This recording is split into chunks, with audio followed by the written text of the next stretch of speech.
بیٹی یہ کیا؟ تمہاری بچپن والی عادت ابھی تک نہیں گئی؟ شادی کے بعد بھی تم اپنے گھر میں ننگے پاؤں گھوم رہی ہو؟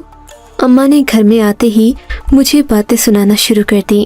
وہ کبھی کبھار میرے سسرال آتی اور مجھے ہزاروں باتیں، ہزاروں نصیحتیں کر جاتی۔ آج بھی اماں نے ایسا ہی کیا۔ آتے ہی ان کی نظر میرے پاؤں پر پڑی تو کہنے لگیں، بیٹی بری بات ہے، لڑکیوں کو سلیقے سے رہنا چاہیے۔ تم کو میں نے جتنا سکھایا کیا اس کا ذرا فائدہ نہیں؟ اماں کی بات سن کر میں سوچنے لگی، پچھلے مہینے ہی تو میں ایک خوبصورت جوتا لائی تھی جسے میں بہت شوق سے گھر میں بھی پہنتی تھی، مگر ایک دن اصغر گھر آئے تو انہوں نے مجھ سے عجیب فرمائش کر ڈالی۔ مجھے کہنے لگے کہ اپنا جوتا اتار کر مجھے دے دو۔ میں ان کی بات سمجھی نہیں، مگر وہ جس محبت سے مانگ رہے تھے میں انکار نہیں کر سکی۔ وہ رات کو اکثر گھر سے باہر چلے جاتے۔ ان کی نائٹ ڈیوٹی ہوئی، رات بھر میں ان کو یاد کرتی رہتی، ان کی سلامتی کی دعائیں مانگتی۔ کہتے تھے کہ ایک سیکیورٹی گارڈ کی جاب کر رہا ہوں، کوئی آسان بات نہیں ہے، ہزاروں لوگوں سے واسطہ پڑتا ہے، تم اگر صبر سے کام لوگی تو ہمارے حالات جلد بہتر ہو جائیں گے۔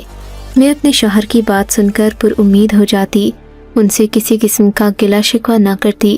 وہ کوئی عجیب یا انہونی بات بھی کہتے تو میرا منہ نہ کھلتا۔ میں چاہتی تھی کہ وہ مجھ سے راضی رہیں، اسی لیے میں ان کی کسی بات پر بحث نہ کرتی۔ تبھی وہ میرے جوتے اتار کر اپنے پاس رکھ لیتے، کہتے، مجھے تمہارے لمس سے محبت ہے، میں جب جب تمہارے جوتے دیکھتا ہوں تمہاری یاد آتی ہے۔ اپنے شوہر کی یہ بات مجھے عجیب سی لگتی۔ اماں کو بھی میں نے یہی بات کہی تو وہ حیران ہو گئیں، بولی، آج کل کا زمانہ ایسا ہی ہے، مردوں کے بھی نئے نئے اور انوکھے شوق ہیں۔ تم ایسا کرو کہ اپنے شوہر کو کوئی اور جوتا دے دو، مگر اپنے استعمال کی چیز اپنے پاس ہی رکھا کرو۔ آج کل کا زمانہ بڑا عجیب ہے بیٹی، کچھ پتہ نہیں چلتا کہ کس پل کیا ہو جائے۔ اماں کی بات میں سمجھ نہیں پائی تھی کہ وہ کیا کہہ رہی ہیں۔ خیر میں نے ایسا ہی کیا، جو جوتا میرے شوہر کے پاس تھا میں نے وہ ان کے پاس ہی رہنے دیا، خود بازار سے جا کر ایک نیا جوتا خرید لائی۔ خیر ہم میں اتنی استطاعت کہاں تھی کہ روز روز خریداری کرتے، میرے شوہر کے پاس ویسے بھی روپے کم ہوتے اور میں بھی لوگوں کے گھروں میں کبھی کبھار کام کرتی، جس کے بدلے میں مجھے اچھی خاصی رقم ملتی۔ خیر دن اسی طرح گزر رہے تھے۔ ایک دن مجھے اپنے کسی کام سے جانا تھا۔ میں نے دیکھا میرے شوہر نے ہمیشہ کی طرح میرے جوتے اپنے سامان میں رکھے ہوئے تھے جو وہ روزانہ ساتھ لے کر باہر جاتے تھے۔ ان کا ایک چھوٹا سا بیگ ہی تھا جس میں وہ زیادہ تر چیزیں رکھا کرتے تھے، ٹارچ، موبائل، گھڑی وغیرہ اسی بیگ میں ہوتا تھا۔ جہاں میرے جوتے پڑے وہ ہر روز میرا کوئی نہ کوئی جوتا اٹھا کر لے جاتے۔ خیر تمہیں بتا رہی تھی کہ مجھے اپنے کسی کام سے باہر جانا تھا۔ میں نے رات کو ہی وہ جوتے نکال لیے، جانتی تھی کہ شوہر کو غصہ آئے گا، مگر میں بھی ان کی عادت سے مجبور تھی، کب تک سمجھوتا کرتی۔ پھر اس عجیب و غریب مسئلے کا تو کوئی حل بھی نہیں تھا۔ جوتا لے کر میں نے بیڈ کے نیچے رکھ دیا۔ اسی رات میرے شوہر نے مجھے سونے کی ایک خوبصورت انگوٹھی تحفے میں دی۔ دیکھ لو تمہاری کتنی قدر کرتا ہوں میں، تم مجھے جوتے دیتی ہو اور بدلے میں تمہارے لیے سونے کی انگوٹھیاں لاتا ہوں۔ میرے شوہر نے چہکتے ہوئے جواب دیا، کیا واقعی آپ میرے جوتوں سے اتنی محبت کرتے ہیں؟ میں نے ان کے چہرے کی طرف دیکھ کر پوچھا، ہاں کیا کوئی شک ہے تمہیں؟ ورنہ کون شوہر اپنی بیوی کے جوتے یوں سنبھال کر رکھتا ہے؟ یقین مانو مجھے تمہارے جوتے اور دوپٹے بہت اچھے لگتے ہیں۔ جب تم میکے جاتی ہو نا، میں تمہارے جوتے کپڑے دوپٹے انہیں ہی پاس رکھتا ہوں، ان سے تمہاری خوشبو آتی ہے۔ اپنے شوہر کی یہ افسانوی باتیں سن کر کس بیوی کا دل خوش نہیں ہوتا، اور مجھے بھی ایسا ہی لگ رہا تھا کہ میرا شوہر مجھ سے بے پناہ محبت کرتا ہے۔ مگر اگلے دن جو ہوا اس نے میرے ہوش و حواس اڑا دیے۔ میں اپنی ڈیوٹی کر کے نکلی ہی تھی کہ مجھے کسی انجان نمبر سے کال آئی۔ میں نے فون اٹھایا تو کسی آدمی کی آواز تھی، وہ عجیب و غریب زبان میں باتیں کر رہا تھا۔ میں اس کی بات سمجھ نہیں پائی، میرے شوہر کے بارے میں ہی کوئی بات ہو رہی تھی، مگر جلدی میں فون کٹ گیا۔ میں نے جلدی سے اپنے شوہر کا نمبر ملایا، مگر وہاں سے کسی قسم کا جواب موصول نہیں ہوا۔ پھر مجھے یاد آیا کہ میرے شوہر ہی کے نمبر سے تھوڑی دیر پہلے میرے فون پر کال آئی تھی۔ یہ دیکھ کر میں بے چین ہو گئی۔ کال عجیب و غریب طریقے سے آئی تھی، بے ہنگم شور تھا۔ اور باتیں ایسی جن نہیں آئی، اسی لیے میں پریشان ہو گئی۔ بہرحال میں جلدی جلدی گھر پہنچی۔ گھر پہنچ کر میں نے دیکھا گھر خالی تھا، ہمیشہ کی طرح تالا پڑا تھا۔ تالا کھول کر میں اندر کمرے میں گئی۔ اپنی بے چینی کا اظہار میں نے اپنی اماں سے بھی کر دیا۔ اماں نے مجھے بتایا کہ تمہیں فکر کرنے کی ضرورت نہیں، مرد بعض اوقات باہر رش میں ہوتے ہیں، انہیں فون پر بات کرنے میں آسانی نہیں ہوتی۔ ہو سکتا ہے کہ تمہارے شوہر نے کسی ضرورت کے تحت فون کیا ہو، یا وہ تم سے یہ پوچھ رہا ہو کہ کھانے میں کیا پکانا ہے۔ میں نے اماں کی بات سنی تو تھوڑا اطمینان ہو گیا، مگر میں پریشان بھی تھی کیونکہ اب رات کے 8 بج رہے تھے اور میرے شوہر کا کہیں نام و نشان بھی نہیں تھا۔ میں ان کے نمبر پر بار بار فون کرتی مگر وہ مصروف یا پھر بند ہوتا۔ یہ دیکھ کر میرا تو دل ہولنے لگا۔ میں اللہ تعالیٰ کے حضور اپنے شوہر کی سلامتی کی دعائیں مانگتی رہی۔ آدھا گھنٹہ دعا مانگنے بعد مجھے احساس ہوا کہ میں گھر میں کتنی اکیلی ہوں، اور ہمارے گھر میں اکیلے رہنا کسی طور پر بھی مناسب نہیں تھا، کیونکہ میں جس محلے میں رہتی تھی یہاں آس پاس ہر قسم کے لوگ رہائش پذیر تھے۔ ان میں سے کچھ تو شریف تھے، جبکہ زیادہ تر کے بارے میں کچھ پتہ نہ تھا کہ یہ کون سی قسم میں آتے ہیں۔ قصہ مختصر یہ کہ میں اپنے ہی محلے داروں سے ڈرتی تھی، اور آج جبکہ شوہر گھر پر نہ تھے تو میری پریشانی کا بھی کوئی ٹھکانہ نہیں تھا۔ پھر میں نے ایک فیصلہ کیا، جلدی سے اپنے گھر سے نکلی، گھر کو تالا لگایا، اپنا مختصر سا سامان لے کر قریب ہی کھڑا ایک رکشہ پکڑا اور اماں کے گھر کی جانب چلی گئی۔ اماں نے اس وقت مجھے اپنے گھر دیکھا تو وہ بھی پریشان ہو گئیں۔ بیٹی کیا ہوا ہے؟ تمہارے ہوش کیوں اڑے ہوئے ہیں؟ اماں نے مجھے دیکھ کر پوچھا۔ میں نے انہیں ساری بات بتا دی۔ میرے ابا ایک فیکٹری میں ملازم تھے، ان کی اپنے مینیجر سے تھوڑی جان پہچان تھی۔ میں نے اماں کے آگے ہاتھ جوڑ دیے۔ اماں، ابا بڑے بڑے لوگوں کو جانتا ہے، خدا کے لیے تو کچھ کر۔ وہ ابھی تک نہیں آئے، رات ہو گئی ہے۔ ان کے نمبر سے ایک کال آئی تھی، اس میں عجیب و غریب باتیں تھیں۔ مجھے کچھ سمجھ نہیں آ رہا کہ کیا ہو رہا ہے، میں بہت پریشان ہوں۔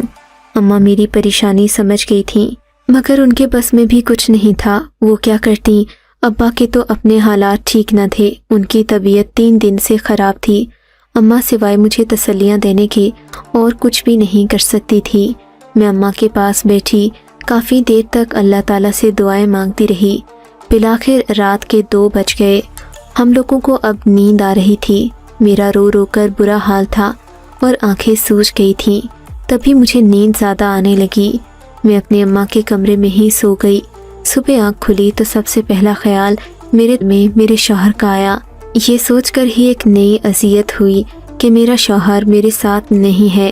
میں نے انہیں دوبارہ اپنے موبائل سے کال کی، مگر ان کا فون بند جا رہا تھا۔ میں پریشان ہو گئی، اماں اور ابا کو بتایا۔ میری پریشانی میں ابا بنا کسی دوا کے اسی خراب طبیعت کے ساتھ گھر سے نکل گئے۔ وہ بھی میرے شوہر ہی کو ڈھونڈ رہے تھے۔ دن پورا وہ گھر سے غائب رہے۔ شام کے 5 بجے گھر واپس آئے۔ ان کے چہرے پر مایوسی کے سائے تھے۔ میں نے لپک کر اپنے شوہر کا پوچھا تو بولے، بیٹی اس کا کچھ پتہ نہیں چل سکا، تھانے میں رپورٹ درج کروائی ہے، دیکھو اب کیا ہوتا ہے۔ ابا کی بات سن کر میرا تو جیسے دل بند ہونے لگا، مگر پھر صبر کر لیا۔ اگلے دن بھی کچھ نہ ہوا، یوں ہی 1 ہفتہ گزر گیا۔ میں اپنے شوہر کے بغیر ماہی پیاب کی طرح تڑپ رہی تھی۔ ان کا کچھ اتا پتہ نہ تھا، دونوں نمبر بند تھے، اور ایسا لگتا جیسے وہ اس دنیا میں رہتے ہوئے بھی مجھ سے بہت دور چلے گئے ہیں۔ اب سوائے رونے کے میرے پاس اور کوئی کام نہ تھا۔ انہی دنوں ابا کی طبیعت زیادہ خراب ہو گئی۔ ہمارا غم تو پہلے سے بھی بڑھ گیا۔ ابا پورے 2 مہینے بسترے مرگ پر رہے، اور پھر ایک دن مجھے اور اماں کو روتا بلکتا چھوڑ کر اس دنیا سے چلے گئے۔ ابا کے جانے کے بعد میں تو اور بھی بے سہارا ہو گئی۔ لگتا تھا کہ دنیا میں اب میرا کوئی نہیں ہے۔ مجھے صرف رونے سے کام تھا۔ ایسے میں اماں کو بھی میری فکر ہوتی۔ مجھے احساس ندامت بھی ہوتا کہ میری وجہ سے اماں کو بھی پریشانی ہوتی ہے۔ تب انہوں نے ایک دن مجھ سے عجیب بات کہہ دی، بیٹی تیرے شوہر کا تو کچھ نہیں پتا، مگر میں ایک حل جانتی ہوں جس سے تیری اور میری دونوں کی پریشانی کم ہو سکتی ہے۔ وہ کیا اماں؟ میں نے حیرت سے پوچھا۔ بیٹی تیری عمر ابھی 25 سال بھی نہیں، تو جوان اور خوبصورت ہے، بہتر ہے کہ میں تیری دوسری شادی کر دوں، اسی میں تیری بھلائی ہے۔ دیکھ میری بوڑھی ہڈیوں میں اب دم نہیں، میں کب تک تیری حفاظت کروں گی؟ محلے کے لوگوں کا مزاج تو جانتی ہی ہے، جہاں جوان لڑکی دیکھتے ہیں وہیں ان کی رال ٹپکنے لگتی ہے۔ بہتر ہے کہ تو میرے ہوتے اپنے گھر کی ہو جائے۔ اماں نے تو اپنے دل کی بات کہہ کر اپنے دل کا بوجھ ہلکا کر لیا، مگر سارا بوجھ میرے کاندھوں پر آ پڑا۔ میں اتنی جلدی دوسرے شخص کے بارے میں شادی کرنا تو دور کی بات سوچ بھی نہیں سکتی تھی۔ میرے لیے یہ گناہ کبیرہ تھا۔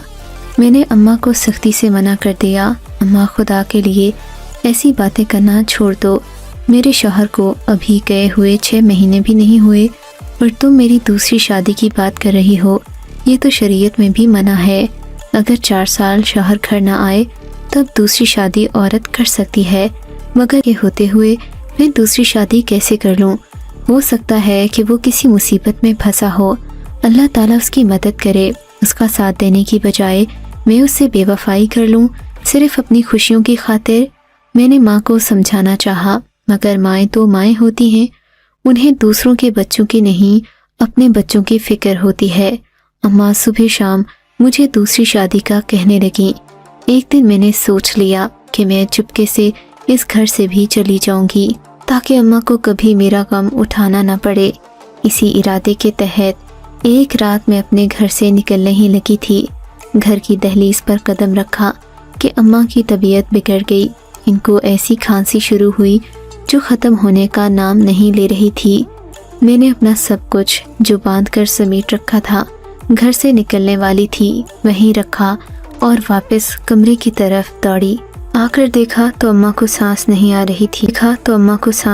رہی تھی۔ مجھے خود پر ندامت ہوئی کہ میں صرف اپنے شوہر کی وفا بچانے کی خاطر کیوں اپنی ماں کو اس جہنم میں چھوڑ کر جا رہی تھی، جبکہ میری ماں مجھ سے بے پناہ محبت کرتی تھی۔ میں نے اماں کو سہارا دیا۔ اس دن تو ان کی کھانسی رک گئی، مگر انہیں ڈاکٹر کو دکھایا تو پتہ چلا اماں کو نمونیا تھا جسے ٹھیک ہونے میں کئی مہینے لگ سکتے تھے۔ اس پریشانی نے مجھے اور بے حال کر دیا۔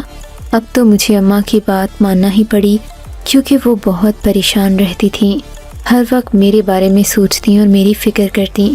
ان کو لگتا جیسے ان کے جانے کے بعد میں بے سہارا ہو جاؤں گی اور زمانے کے بھیڑیے مجھے ادھیڑ کھائیں گے۔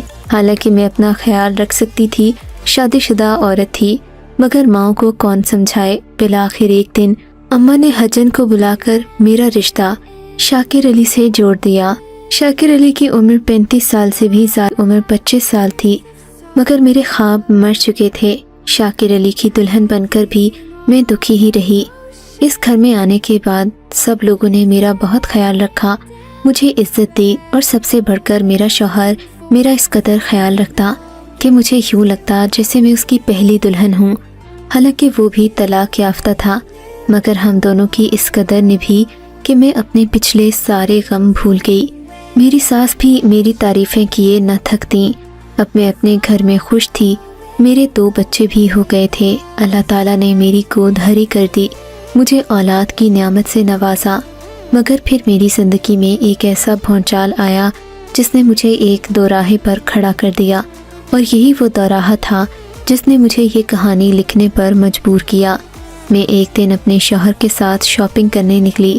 شاپنگ کے بعد ہم کافی تھک گئے تھے، ویسے بھی اس دن ہماری شادی کی سالگرہ تھی۔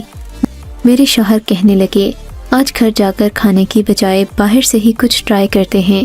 میں نے بھی ان کی بات سے اتفاق کیا۔ پھر ہم ایک فیملی ہال میں آ گئے، جہاں بیٹھ کر ہم نے رات کا کھانا کھایا۔ بچے بھی آج بہت خوش تھے، انہیں کافی دن کے بعد گھر سے نکلنے کا موقع ملا تھا، مگر بچے کبھی خوش نہیں ہوتے، انہیں ہمیشہ نئی نئی شرارتیں سوچتی رہتی ہیں۔ ہم لوگ کھانا کھا کر ہوٹل سے باہر نکلے تو بچوں نے آئس کریم کی فرمائش کر دی۔ شاکر احمد بچوں کی فرمائش پر آئس کریم لینے چلے گئے۔ شاکر کو گئے تھوڑی دیر ہی گزری تھی کہ میری نظر اپنے پیچھے بیٹھے فقیر پر پڑی۔ اس فقیر کے بال مٹی میں اٹے ہوئے تھے، ایسا لگ رہا تھا جیسے وہ بہت ہی بدحال اور غربت زدہ گھر سے تعلق رکھتا ہے۔ اس پر ترس آ گیا۔ میں نے 50 روپے کا نوٹ اس کی گود میں گرا دیا، مگر اس کے ساتھ ہی میرا کلچ بھی میرے ہاتھ سے گر کر زمین پر جا لگا۔ اس میں میرا موبائل اور چابی جھکی۔ پرس اٹھاتے ہوئے میری نظر اس فقیر پر پڑی تو میری تو جان ہی نکل گئی۔ وہ شخص کوئی اور نہیں بلکہ میرا پہلا شوہر تھا، جسے میں لاکھوں میں بھی پہچان سکتی تھی۔ اس وقت میرے دل کی حالت کیا ہوئی یہ تمہیں بتا نہیں سکتی۔ شاکر جلد ہی آ گئے۔ میں گمسم، حیران، پریشان شاکر کے ساتھ گاڑی میں بیٹھ گئی، مگر میرا چین لٹ گیا تھا۔ مجھے گناہ کا شدید احساس ہونے لگا۔ ایسے لگا جیسے میں نے بہت بڑا گناہ کر دیا ہو اور زندگی مجھے کبھی معاف نہیں کرے گی۔ گھر پہنچ کر میں نے اپنے شوہر سے اس بات کا ذکر نہیں کیا۔ عورت کو کبھی بھی اپنا ماضی اپنے شوہر کے سامنے نہیں لانا چاہیے۔ مرد چاہے جیسا بھی ہو، عورت کو ہمیشہ بے داغ دیکھنا چاہتا ہے۔ اور پھر میری تو پہلی شادی تھی۔ اب اگر میں ذکر کرتی تو میرے شوہر کے سوئے ہوئے زخم جاگ جاتے۔ میں نے اپنی زبان بند رکھی مگر اللہ نے جو انسان کے ذہن میں سوچ ڈالنا ہوتی ہے وہ تو انسان کے ذہن کا، اس کی سوچ کے دریچوں کا مقدر ہوتی ہے۔ میں نے بھی اس بات کو ذہن سے بھلانے کی لاکھ کوشش کی مگر ایسا نہیں ہو سکا۔ بالآخر میں اسی جگہ پر دوبارہ گئی۔ 1-2 بار جانے کے بعد مجھے وہ فقیر یعنی میرا پہلا شوہر وہیں بیٹھا مل گیا۔ اس کی حالت تو ایسی نہ تھی کہ وہ کوئی بات کرتا، نہ ہی میں اسے براہ راست بات کرنا چاہتی تھی۔ میں نے 2-3 دن کے مشاہدے سے اس بات کا اندازہ لگا لیا کہ وہ خود یہاں نہیں آتا بلکہ اسے چھوڑا جاتا ہے۔ مزید یہ کہ سامنے ایک کپڑوں کی دکان تھی، اس میں جو دکاندار بیٹھتا وہ اس فقیر کو کھانا کھانے کے لیے دیتا اور اس کی مدد کرتا رہتا۔ میں نے سوچا کہ کیوں نہ اس فقیر کے بارے میں اسی دکاندار سے معلومات لے لی جائے۔ میں نے ظاہر نہیں کیا کہ میں اس فقیر کو جانتی ہوں، بس یہ کون ہے، اس حال میں کیسے پہنچا۔ تب اس نے مجھے جو بات بتائی اس نے تو جیسے میرا دل جیت دیا۔ کہنے لگا یہ اپنے زمانے کا مشہور ڈاکو ہے، اس کے بارے میں کوئی نہیں جانتا کہ یہ کہاں سے آیا ہے۔ ایک بار ہوش میں تھا، مجھے اپنی کتھا سنا دی۔ بیچارہ پڑا رہتا ہے۔ دکاندار نے مزید بتایا کہ اس فقیر کے نام لاکھوں کے اثاثے تھے مگر اس کی زندگی کی ایک غلطی نے اسے یہاں تک پہنچا دیا۔ یہ جس گروہ کے ساتھ کام کرتا تھا وہ سونے کی انگوٹھیاں اور قیمتی زیورات چرانے کا کام کرتے تھے، مگر اس کے لیے وہ کوئی اور چیز نہیں بلکہ جوتوں کا استعمال کرتے۔ خاص طرز کے بنے جوتوں کو کھول کر اس میں قیمتی اشیاء ڈال کر یا ان جوتوں کو پہن لیتے یا باہر کہیں پھینک دیتے۔ پھر ادھر ادھر ہونے پر وہ جوتے اٹھا کر لے جاتے اور آپس میں منافع بانٹ لیتے۔ مگر ایک بار ان کے چوری کرنے کا یہ انداز نرالا تھا، مگر اس فقیر سے یہ غلطی ہوئی کہ اس نے یہی طریقہ کسی باہر کے آدمی کو بتا دیا۔ بس پھر کیا تھا، ان لوگوں نے اپنا بدلہ خوب اتارا اور اس کے ہاتھ پاؤں توڑ کر اسے بھیک مانگنے کے لیے یہاں پھینک دیا۔ اسے اپنے اچھے دنوں کی یاد آتی ہے تو رو پڑتا ہے، کہتا ہے کہ میری بیوی میرا انتظار کر رہی ہوگی۔ میں ایک شریف گھرانے سے تعلق رکھتا تھا، میں نے ہمیشہ ہی خود کو غریب ظاہر کیا، مگر میرے ساتھ زندگی نے جو دھوکہ کیا اس کے بعد میری دولت کا کوئی فائدہ نہیں رہا۔ مجھے لگتا ہے کہ میں اصل میں غریب ہوں، میری زندگی میں غربت لکھی گئی تھی اور یہی میرا مقدر ہے۔ اس دکاندار کی باتیں سن کر میرے دل کا بوجھ پہلے سے بھی زیادہ بڑھ گیا۔ مجھے لگا جیسے اپنے شوہر سے بڑی مجرم تو میں ہوں جس نے امانت میں خیانت کی۔ اے خدا مجھے معاف کر دینا۔ اب میرا حال تو یہ ہے کہ اپنے گھر میں دل نہیں لگتا، ہر وقت عجیب کشمکش کا شکار۔ آپ بتائیں اس صورتحال میں مجھے کیا کرنا چاہیے؟ زمانے کا ساتھ دوں، رسم و رواج نبھاؤں یا پھر شریعت کی طرف دیکھوں؟ میری سمجھ میں کچھ نہیں آتا۔ کبھی تو جی چاہتا